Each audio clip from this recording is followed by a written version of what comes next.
Good evening, DC. This is VARINDER here. You're watching Amazing TV. Today with me, Barak Zilberberg from the Nevada, next governor, coming governor in Nevada. Let's talk about with Governor Nevada. Yes, hi, how are you? Good morning. Very good morning, Barak, and you're in the live in the Washington, DC. Let's talk about what is the reason you're standing in Nevada, you're governor for that. Oh, Nevada. Well, basically, I was born in Los Angeles, California, and I was raised in Los Angeles, California. And during my adolescent years, it was very nice the fact that everybody was so genuine and so nice, and everybody respected and honored each other, no matter what type of race, color, religion, nationality you may be. We all are very respectful. I used to also stand up in a Christmas, when the Christmas events would take place in school. I would be part of the carousels and all of the ensembles of Christmas, all of the songs. It was very nice. Yeah. But what happened was, as time went on, and what I've seen is that people have changed, and the change is because of what the government is, as far as implementing and what they're interpreting to the people to make that change. So I don't like California as to how things are ran there, and the socialistic and the communistic implementations that are imposed on that state. Also in New York, we have the same problem in New York. So we have New York and we have California, and they're socialistic and communistic states. It was nice in the beginning. It was the real America.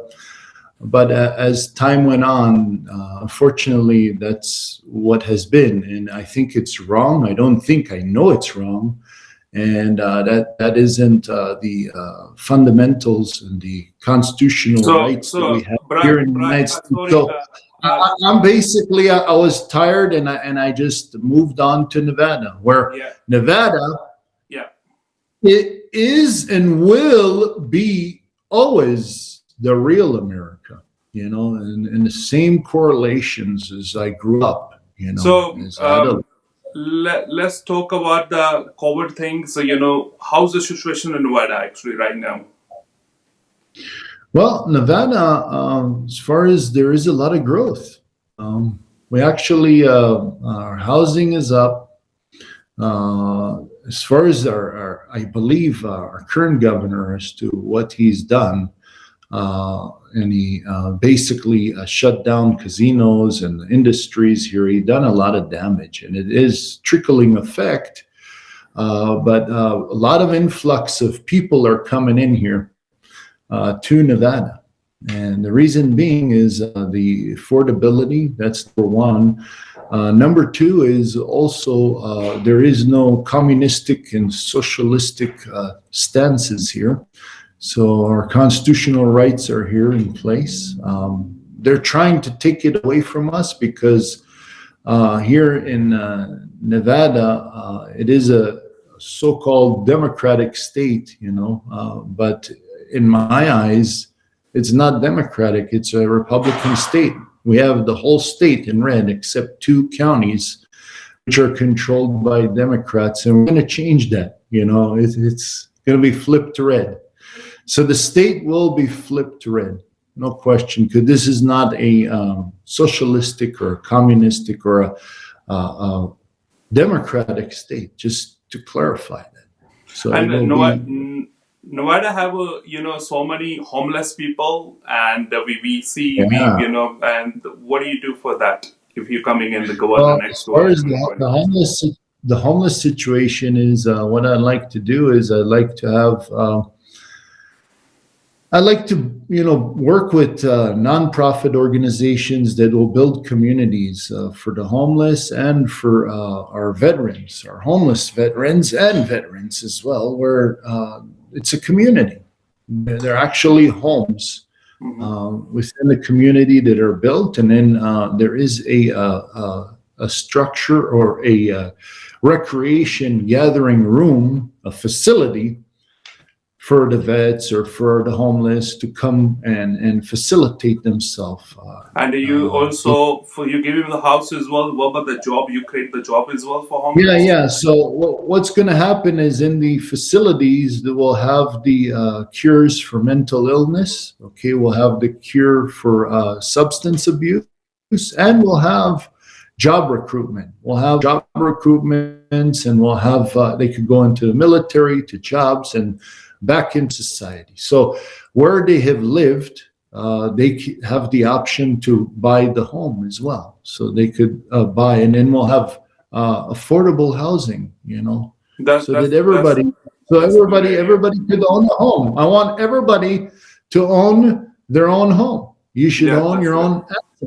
Yes, Yeah. yes, Barak. And what about the situation right now in the job situation? People have a jobless. People don't have a jobs in the Nevada, Well, and the- that's the yeah. other issue as well in Nevada right now. And the drivers, Well, the we I speak to some few companies, lorry companies, and also transport company, other company as well. People don't have that much people to work for him, and then no have a people have a job, but he want vaccinations, and people don't want to take the vaccination. That's the issue in Nevada right now. yeah. Well, what's happening is we have a labor demand, not only in Nevada but the United States. Okay, so we're shortage of labor because of the fact that people do not want to vaccinate, and they're choosing just to, they're right, not to vaccinate when they're forced to vaccinate. So we have a shortage of as far as labor because of the fact of the forced vaccinations. Now, I think it's wrong. I don't think, I know it's wrong because of the fact that it discourages small businesses to conduct and to operate, and they need the workforce in order to operate, to produce and to service the goods that is needed out there. But yet, what's happening is our current president is discouraging small businesses, and then all of the large corporations, which are funneling money into all types of people's pockets, corrupt politicians out there. Okay, they, as far as don't care. So, because they're controlling the whole arena, on the political arena. That's what they're doing, and furthermore, they don't care. They say, okay, we'll vaccinate. So they make their employees vaccinate. I think it's wrong. It's not articulated in our constitution. We have the freedom of doing what we like to do, and that's against our will. That's true. And This whole thing should be yeah, overturned. It should, the whole thing. And if it doesn't overturn quickly, then we're going to lose a lot of small businesses. Furthermore, and we need to bring industries back here to the United States. We need to bring in, as far as growth and prosperity into our country, and not discourage prosperity and do not give you it do away. you think is a China take over all the business from American?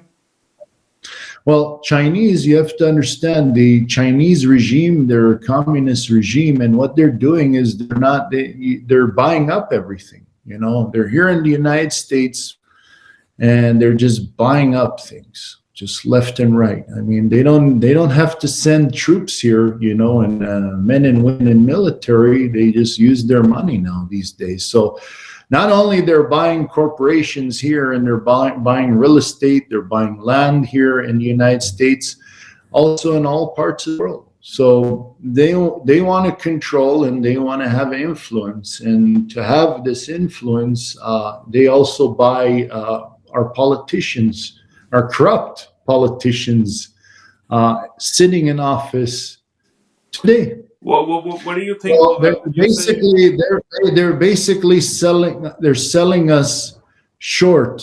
They're selling us corrupt. short Brock, they're you say selling is us. a corrupt. What do you mean corrupt means? Is working something wrong or under?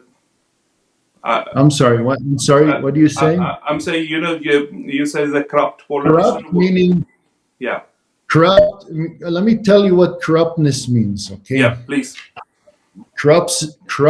corruptness means, okay, somebody that works in the public sector as being president of the United States. Okay, and the salaries of a president of the United States is about 450. I would say maybe, let's say, $500,000 a year. Yeah, Okay, so how do these presidents that exit as far as office, how is it possible there were 250 million, $400 million, enormous amounts of money one's getting out of office? If you're not doing corrupt things, yeah. that's what I'm saying. So Okay, that's okay. so you have And to understand. No, you have to understand, as a yeah, public servant. I'm a public servant, and I'm to exactly. Yeah. serve the people. And basically, I'm not even interested in my gubernatorial salary. I'm gonna donate it to Yeah, children. I hear So your speech. so you have people. Yeah, No, what I'm just saying is you have people that work with their heart, and you have people that work with their pockets. And I work with my heart. That's the difference, not for my pockets if or anything.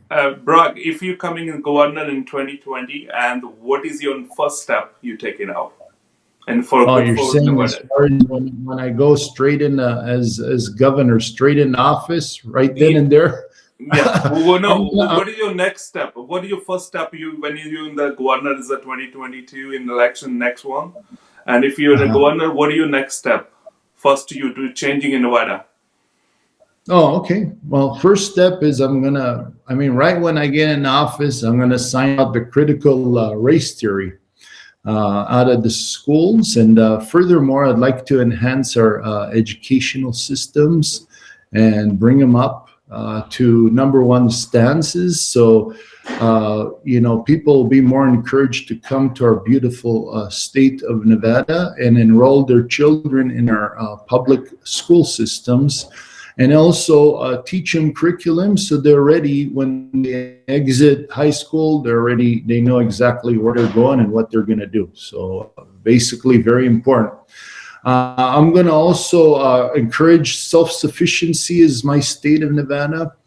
I'm going to bring industries, and I'm going to create growth and prosperity in manufacturing here. And also, I'm going to raise livestock up north, where we have our beautiful rules in Nevada.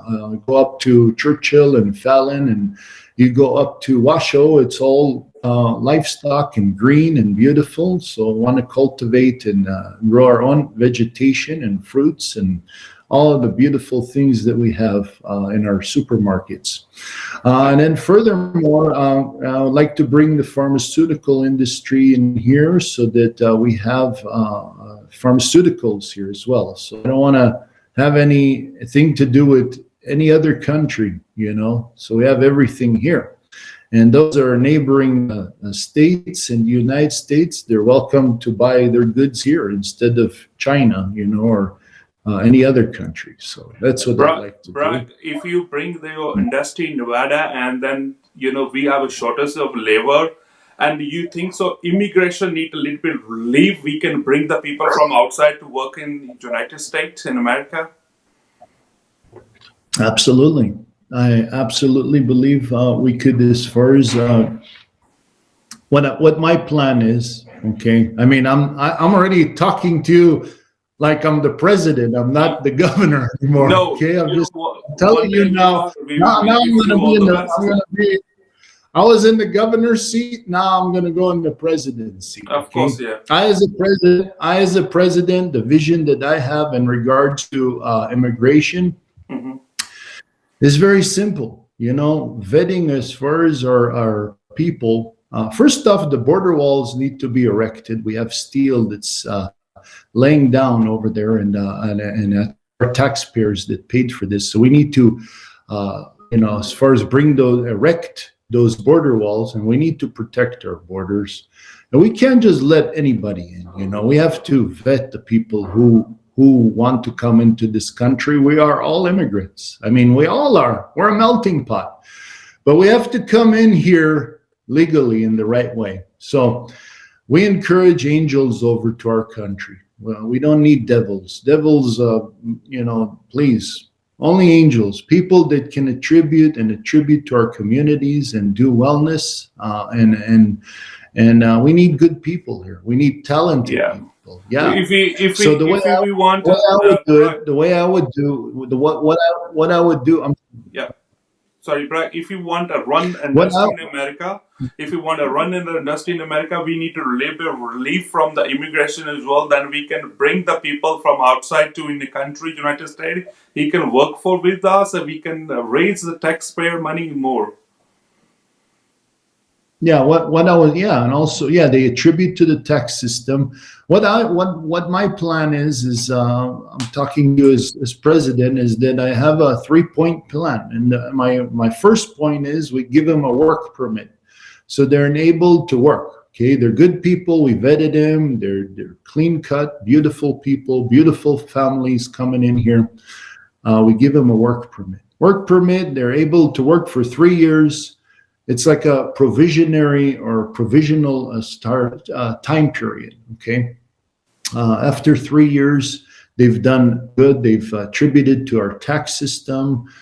Great people. They go ahead and we put them in a permanent residence for a situation where they're permanent residents of the United States. They further do well. In the 7th year, they're already a U.S. citizen, and that's it. They're U.S. citizens. And between all that time, we've gained so much within the 7-year period. We identified good people, very talented people. We identified people that can contribute to our society, and very, very righteous people, right? Talented.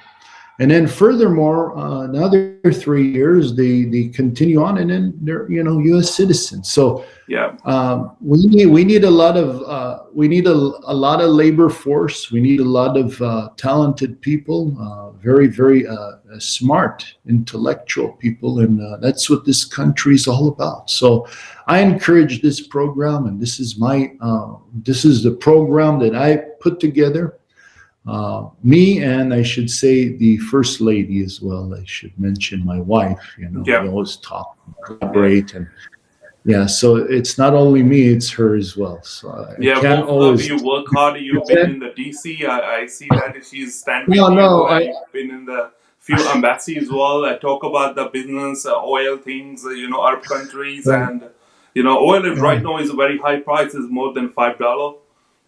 Some state, and that need to work out that as well in this government. And Barak, I tell you something. I speak to some few people for the work permit issues before in the when is power in the Trump in the power, and that time is a 3-month take only for new the work permit. Right now, take 1 year. He changed the law to 1 year, and then people don't have a worker. I talked to many businessmen. He say people don't have work permit. Renew time it take 1 year. We don't have shortage of labor.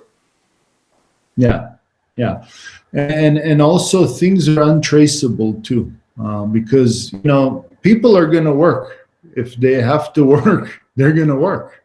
Whether you give them a work permit or whether you don't give them a work permit, they're going to work. Okay. I think this is the government lose the money.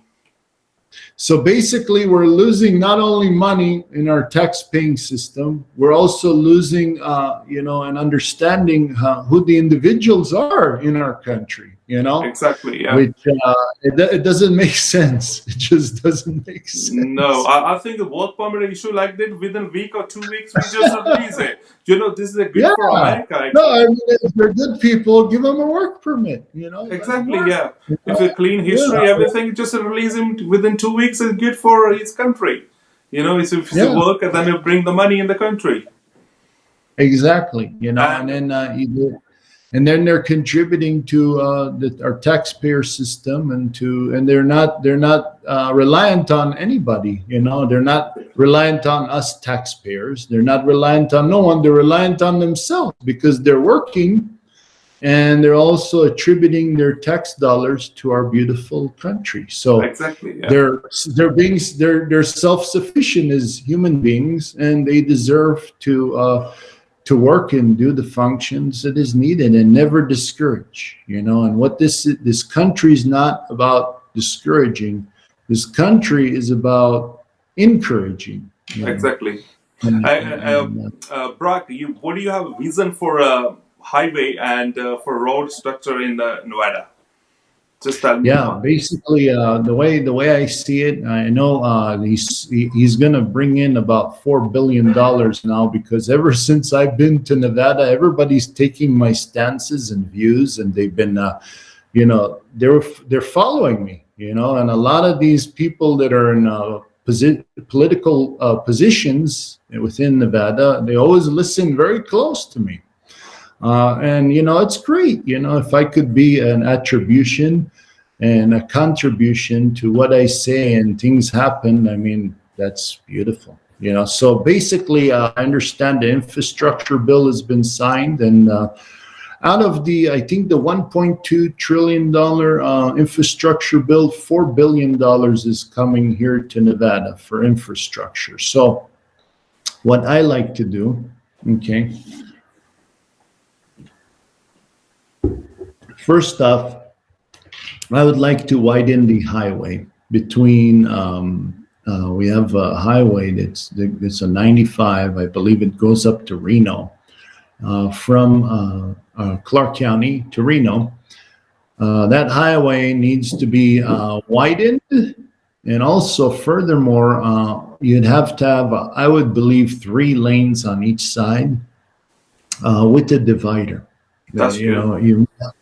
You must have a divider as well. This is And a big project you thinking, this is the big project actually.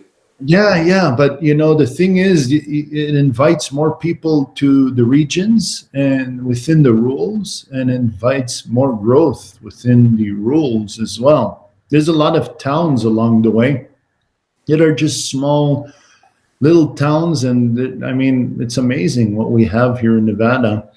You feel like you're, in the Wild West. It's different. And to build around those cities would be nice. Keep the historic look. It's beautiful.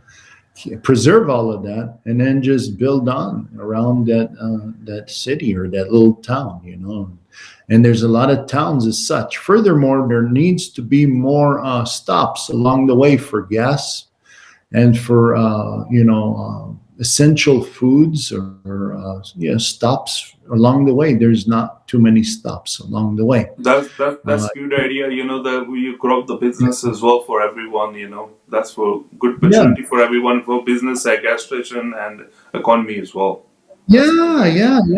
Because when you drive along the way, there's Yeah, not enough stops. And you just have to wait miles and miles and miles until you hit a gas station or a town. So we need more stops. And also, I would like to construct the Hyperloop. I'd hmm, like to work with Elon Musk and okay. with Richard Branson, and I'd like to get the Hyperloop going, the high-speed transit as far as Hmm. system, which will go to and from the cities of Nevada, and then hopefully we could get other cities into Nevada as well. And from here, hopefully, we could trickle effect throughout the United States, so that we have the Hyperloop throughout the United States. So everybody Hmm. who wants to travel, safely and Yeah. affordably and safely, then we have the Hyperloop as well. Thank you so much for timing for Mr. Brack, and thank you for. We see you again in a few with the next few weeks again. Thank you so All much. right. Thank you so very much. Have a Thank you. wonderful morning.